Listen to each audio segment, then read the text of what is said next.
안녕하세요, 달콩이 분들 별콩입니다. 오늘은 차차차님에게 띵으로 구매한 마스킹 테이프 컷이 도착했어요. 구매한 마스킹 테이프는 크림피치님 제품으로 무광이라 구매 안 하려다 띵으로만 갖고 싶었습니다. 다만 번장에선 2배 풀미만 보여 큰일 날 뻔했다고 단톡방에 말했더니 흔쾌히 띵해주셨어요. 우선 구매한 건 마스킹 테이프 컷밖에 없는데 여러가지 수봉에 당황했습니다. 그리고 사이에 끼어있던 저 실링왁스 볼도 너무 예쁘지 않나요? 편지는 정말 편지지에 적어주셨는데 이건 혼자 보겠습니다. 살포시 옆에 놓아두고 실링왁스를 구경할게요. 차차차님은 캐릭터만 하신 줄 알았다가 이제 빈티지도 하시는구나 알았어요. 투명에 펄 왁스를 섞인 실링을 보내주셨는데 포장도 정말 아름다웠습니다. 이제 수봉들을 열어볼게요. 첫 번째 수봉에는 크림피치님 마테 것들이 들어있습니다. 크림피치님 마테는 화라님 마테처럼 연결된 마테라서 컷이 불가능해요. 돌돌 말아주셨는데 이건 나중에 촬영할 때 쓰려고 적당한 길이로 4개 잘라서 준비했습니다. 촬영할 때 펼치면 말린 그대로 돌돌 도로 말려가서 미리 펼쳐놔야 해요. 일단 지금은 하나만 적당히 패턴 봐주고 다른 것들을 봐주겠습니다.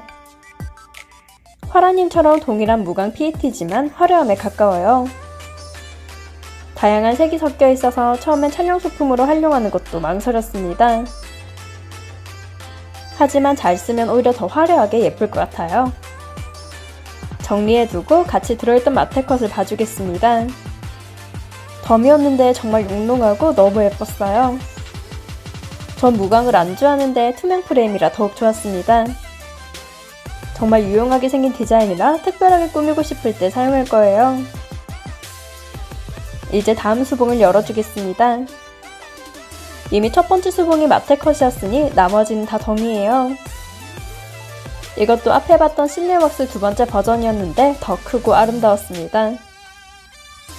역시나 투명 왁스에 색 왁스를 섞인 실링으로 우주 느낌이 나서 영롱했어요.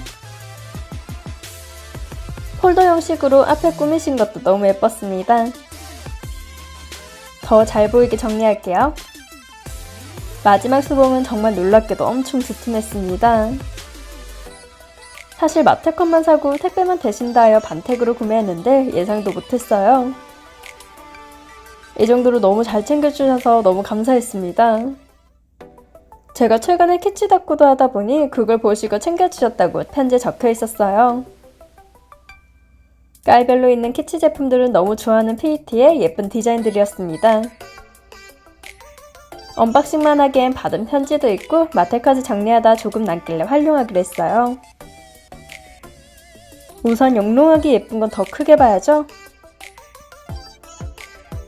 편지는 워낙 컸기에 기존에 쓰던 다이어리가 아닌 A5를 들고 왔습니다.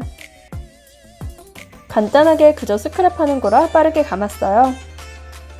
수봉을 열었을 때 받은 편지, 수봉, 마감한 스티커 등을 활용했습니다. 그리고 남은 마테 자투리는 영수증 위쪽과 가루에 붙여 채웠어요. 간단한 스크랩은 끝났는데 여기서 끝내면 더 아쉬우니 앞서 받은 키치 스티커들을 활용했습니다. 우선 사용하기 쉽도록 모든 스티커들을 OPP에서 꺼냈어요. 위클리는 채우는 것도 중요하지만 저는 워낙 글 쓴 공간이 많이 필요해서 더 어렵습니다. 취향은 꽉 찬 닭구인데 글 쓸 공간이 많아야 해요. 디자이너들이 가장 싫어하는 의뢰 주문이기도 합니다. 화려하면서 심플하게 해주세요. 저는 화려에 가까운 심플로 갈 거예요. 우선 색상으로 무지개에 가깝게 순서대로 한 컬러씩 줄 겁니다. 한국인들은 왼쪽에서 오른쪽으로 가로 정렬의 글을 써요. 이를 생각하면서 스티커들을 배치하면 글을 쓸 때 훨씬 가지런해 보입니다.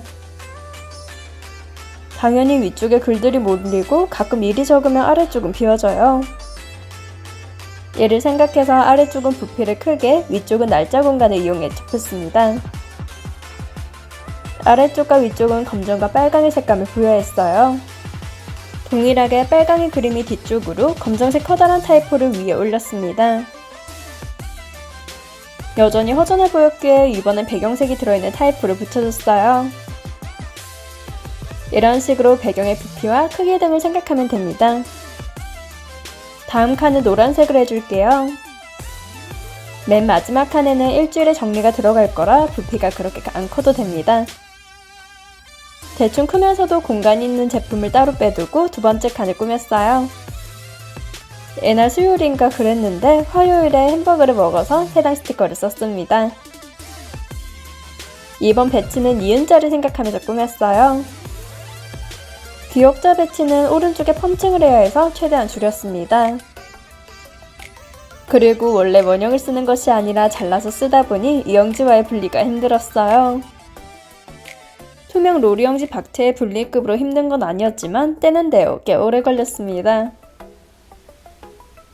일단 지금까지는 그림과 타이포의 조합으로 꾸몄어요. 이런 식으로 꾸미면 잡지 느낌이 나서 예뻐 보였습니다. 다음 칸은 갈색이었는데 대부분 사이즈가 컸어요. 고민하다 그나마 부피가 덜어질 수 있는 디자인으로 선택했습니다. 오른쪽 아래는 초콜릿으로 선택했는데 옛날 티라미수와 카페모카를 마셨거든요. 투명을 잘라내 최대한 글쓸 공간이 넓어지도록 만들어주고 왼쪽 위로 꾸며주겠습니다. 잘려진 선에 맞춰 붙였으면 안쪽 공간이 적어졌으니 왼쪽 위는 최대한 작아야 해요. 가장 차가운이라는 다소 어울리지 않는 조합이지만 그나마 어울려 선택한 타이포입니다. 다른 스티커에 있는 화살표는 작으면서도 작은 포인트가 되어서 더해줬어요. 더 채우고 싶지만 갈색에서는 이게 한계네요. 다음 칸은 초록색입니다. 이런 위클리에는 저렇게 잘려져서 네모칸에 넣기 좋은 게 깔끔해 보였어요. 잘려진 게 신경 쓰이면 그림자 효과가 들어간 타이포를 붙여 살짝 가려줍니다. 이번에는 J 형식으로 배치했어요. 하다보니 배치 형식들이 나오는데 이건 다음에 정리해서 들고 오겠습니다. 초록색은 여기서 끝내주고 이제 아래쪽 차례예요. 아래쪽의 첫 번째 칸은 파란색입니다. 스티커의 색 종류가 총 6가지로 오른쪽 페이지 2곳이 걱정인데 일단 나중에 생각할게요. 파란색 쪽은 파랑보다 하늘색에 가까운 색을 위주로 선택했어요.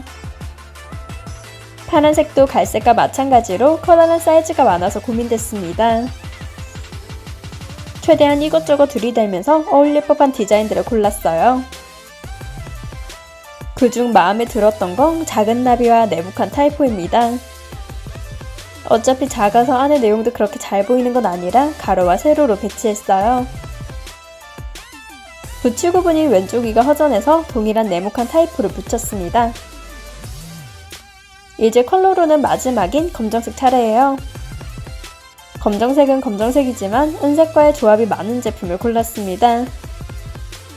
우선 아래쪽은 빨간과 공통점이 있게 검정 배경색이 있는 타이포를 아래에 붙였어요. 그리고 일본 느낌이 충만한 제품을 골라 안을 채웠습니다. 그림을 먼저 붙이고 그 앞으로 타이포를 붙여야 잡지 느낌이 살아요.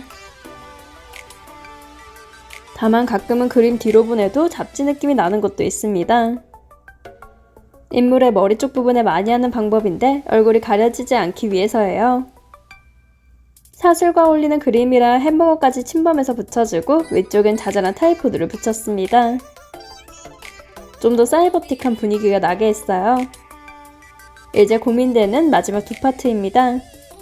일단 잘려진 스티커들 정리가 힘드니 최대한 남은 파츠를 활용하려 했어요. 왼쪽은 은색 범위가 넓은 검정이면 오른쪽은 은색 범위가 적은 검정을 했습니다. 그리고 배경은 없지만 진한 타이포를 위주로 사용했어요. 스티커들을 쭉 봐주는데 네모칸은 작은 사이즈라 좋은 포인트가 될 것 같아 잘랐습니다. 더 추가할 것들이 있나 봐주는데 딱히 마음에 쏙 드는 크기가 없더라고요. 물론 위클리니까 다른 칸을 침범하면 잘라내는 것도 깔끔하고 예쁩니다. 지금은 칼을 안 들고 와서 그냥 침범하는 것도 힙해 하고 붙였어요. 마지막 칸은 최대한 반 정도의 칸을 남기면서 붙였습니다. 남은 곳에는 크림피치님 마테컷을 붙일까 했는데 사이즈도 크고 분위기에 안 어울려 뺐어요. 화려하긴 했는데 붙일 거였다면 다른 칸에도 조금씩 붙여야 했습니다. 마지막 칸은 저기서 멈춰도 되는데 아무래도 제 기준에선 심플하다 보니 좀 더 해줄게요. 작은 태그와 바코드 디자인의 타이포를 붙여 마무리해주겠습니다. 스티커들은 다시 안에 넣어 정리해주고 펀칭해준 뒤 다이어리에 넣으면 완성이에요. 너무 예쁜 스티커들 보내주신 차차차님 감사합니다. 사진의 마지막 장에는 위클리 작성도 끝낸 사진을 넣었어요. 영상을 시청해주신 달콩이분들 좋아요와 구독 감사합니다. 지금까지 별콩이었습니다.